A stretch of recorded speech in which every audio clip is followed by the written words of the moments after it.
ఉపవాసం ఉందామన్నారు కదా 3 రోజులు ఉపవాసం అంటే కడుపు కాలుతా ఉంటే ఉపవాసము దేవునితో సహవాసము కాబట్టి అన్నపానములు మనసు ప్రభువుతో గడుపుట పరలోక అనుభవం.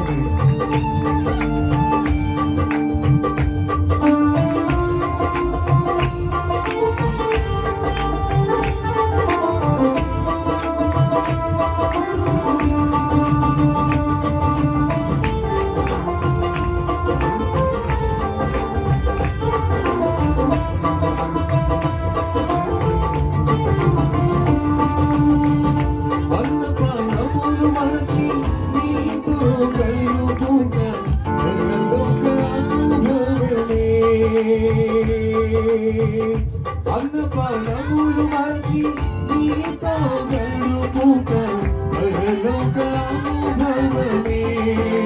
నాకది ఉన్నత భాగ్యమే, నాకది ఉన్నత భాగ్యమే. ముఖ దర్శనం చాలయ్యా, ముఖ దర్శనం చాలయ్యా, ముఖ దర్శనం చాలయ్యా, ముఖ దర్శనం చాలయ్యా. సమీపించండి తేజస్సులో, సమీపించండి తేజస్సులో నివసించు నా దైవమా.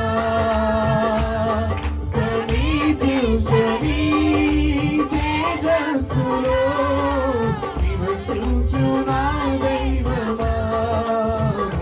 తుని దర్శనం చాలయ్యా, తుని